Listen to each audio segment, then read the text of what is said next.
Hello everyone, and welcome back to another session on seismic analysis with IS1893. I am Surajit Ghosh, and in this session, I will discuss about primary loads required for static seismic analysis, correct sequence of load and analysis command, and how we can create load combinations for orthogonal and non-orthogonal structure. Load combination for a structure with non-orthogonal frame is a bit complex, as we need to combine seismic effect from both directions, and how we can easily generate these combinations using custom rule that I'll cover in detail. In last two videos, I have covered the basics of static seismic analysis using IS1893 2016, including calculation of base shear and response spectra curve. This knowledge is required for the assignment of seismic parameter and result interpretation. I recommend to check those sessions first from the playlist. Before assigning any seismic definition, I normally prefer to prepare the model for seismic analysis. Well, there are different aspects like modeling of lateral framing system with beam, column, shear wall and diaphragm, distribution of stiffness and mass, consideration of non-structural element like brick wall modeling. I'll not cover any of this in this series. You can check my previous video on modeling for seismic analysis. If you want a detailed discussion on any of this topic like modeling and position of shear wall, diaphragm or URM infill wall, let me know in the comments. I'll create a separate video. I will use this regular building for static seismic analysis using basic parameter. It's a 4-story building with height less than 15 meter, located in Nagpur, which is categorized as seismic zone 2. As per clause 7.6, we can use static seismic method. To generate seismic force at different story level, design base shear is required, which is distributed along the height. To calculate this base shear as per clause 7.6.1, program requires the seismic weight of the structure and AH value. For auto-generation of seismic load, there are 3 steps. First, we need to define the parameters under seismic definition, then generate the seismic weight or mass model, and finally apply the load from a particular direction under a primary load case. During analysis, based on the user-defined parameters, AH, VB, and seismic force in that direction is internally calculated and applied as nodal load. For this model, I have already generated few primary load case using the basic load generator. This is not a default option. I have developed this tool using few OpenSTAAD function, and with this, I can generate all primary load case with proper load type. You can check this tool from my previous video. 2 seismic loads are generated, one for X direction and another for Z direction. Few gravity loads are added for dead and live load. Also, multiple wind loads are generated using the wind load generator. I have used IS1893 Part 3 wind load generator for rectangular clad building with proper wind parameters and generated wind load at different phase, including internal pressure coefficient. Using this wind load generator, we can generate required wind definition and apply loads from different direction.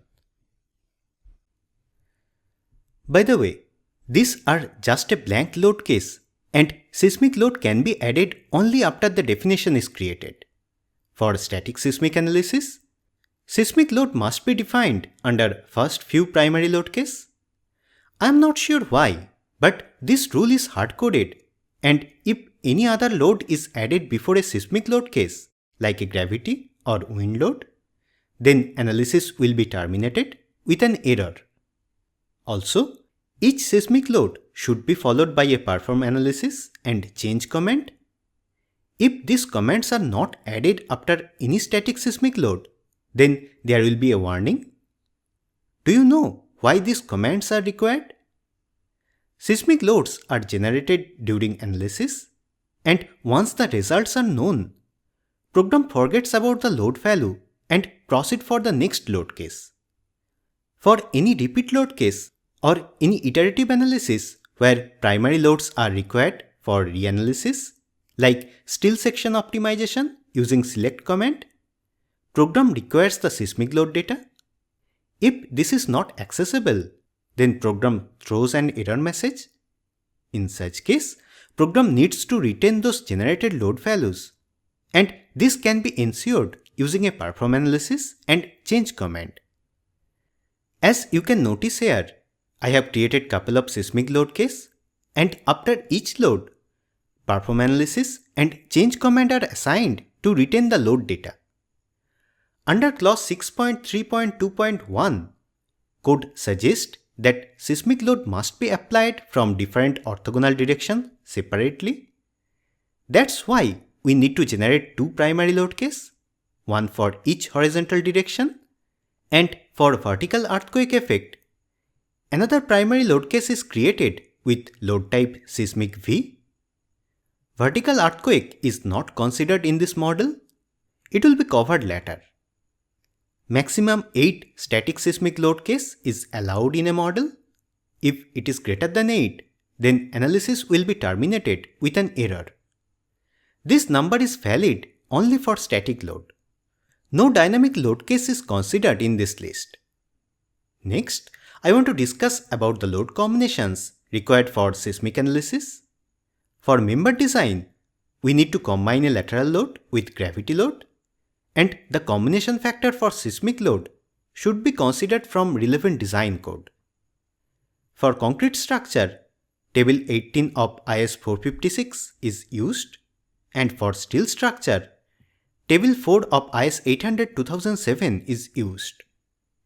If we review table 18, we can notice that the combination factor for seismic load is 1.2 or 1.5, which suggests that we are considering a higher force for design. Remember our last discussion? How we consider reserve strength for MC level earthquake? Instead, we can use this factor to generate required load combination, either manually or by using the auto load combination feature, which can generate all combinations following codal provision. We can select the design code as IS456 or IS800, then select proper category. For this concrete building, we'll use IS456 code, table 18. Normally, I prefer to generate the combinations starting from 100. If required, we can add additional primary load case later without any problem. I don't want to generate a repeat load case, as first order elastic analysis will be used. So algebraic sum of result is sufficient. With this, we can generate the combinations. Note that for auto load combination, load types are used to identify the corresponding load factor, and if we don't provide the type, no combination will be generated using this. As you can notice here, seismic load from each direction is combined with dead and live load case with proper load factor, and for each set, 4 loads are generated from positive and negative, X and Z direction. Effect of seismic load from negative direction is considered using a negative combination factor. Direction of earthquake is not constant, and there is a chance of load reversal if the earthquake changes its direction. That's why it is considered. It is easy, right? We don't have to create any load combination manually, and using a load type and inbuilt combination factor, we can add all combinations. But it is valid for a structure with frame in orthogonal direction. How about this model? It is a concrete building with multiple towers interconnected at different levels. Though this is a complex model, analysis and design principles are same.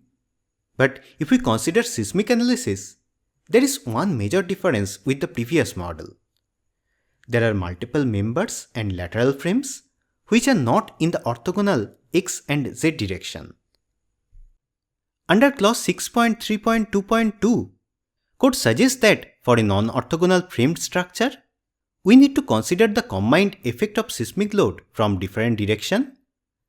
100% seismic load from the desired horizontal direction must be combined with 30% load from the perpendicular direction.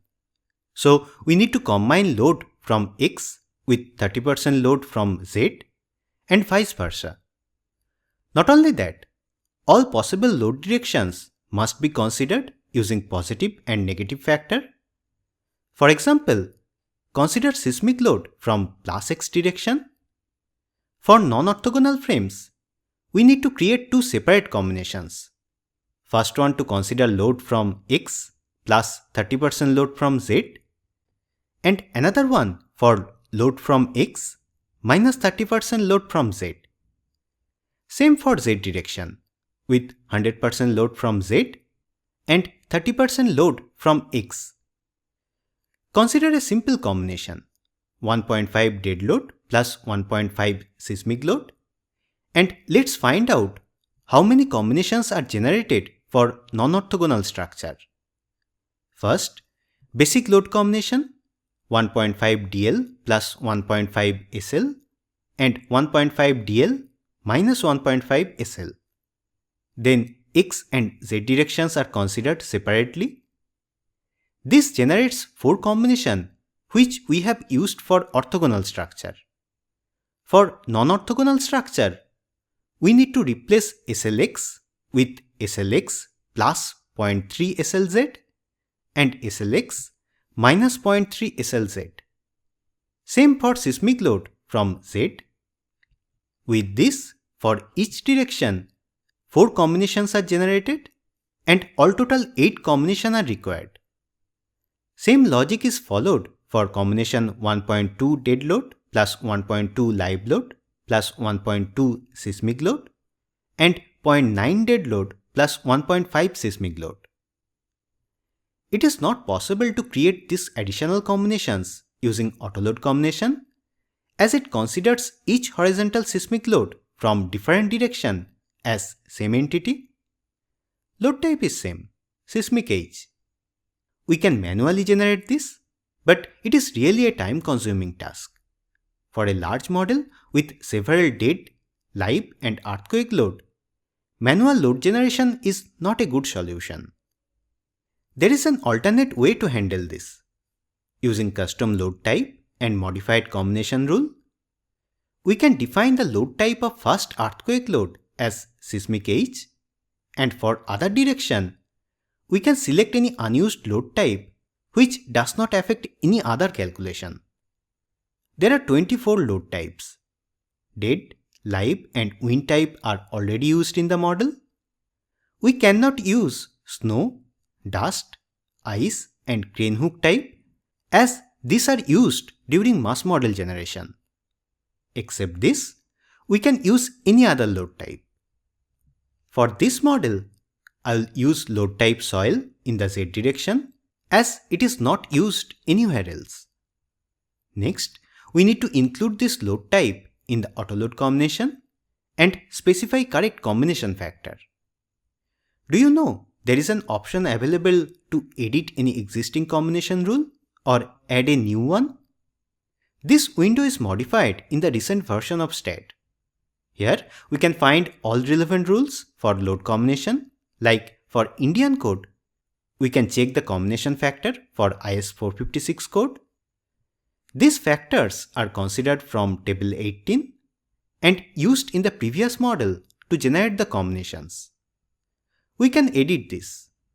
For non-orthogonal structure, I have generated a new combination rule by copying the existing factors of IS456, and then new factors are included. As you can notice here, all those factors required to consider 30% effect from other direction are included under soil type with positive and negative sign. All total 8 combinations are generated for seismic load, which we have already discussed. If we use this category, all required combination considering earthquake from different direction will be automatically added. Only problem, The load title contains soil load, which either we can ignore or replace from the input editor. Let's try this. From Autoload Combination window, select Design Code as IS456. This time, I am going to select the load category as Non-ortho, starting load 100, and generate loads. See? Seismic combinations are generated properly with 100% plus 30% distribution. With this approach, we can eliminate the tedious manual combination and easily generate all load combinations following codal provision. Structures with non-orthogonal frames are quite common nowadays, and for this type of structure, it is important to consider correct seismic load combinations for analysis and design. This ensures proper load distribution and safety of overall structure. That's all for today. In next part, I'll generate the basic seismic parameters for static seismic analysis.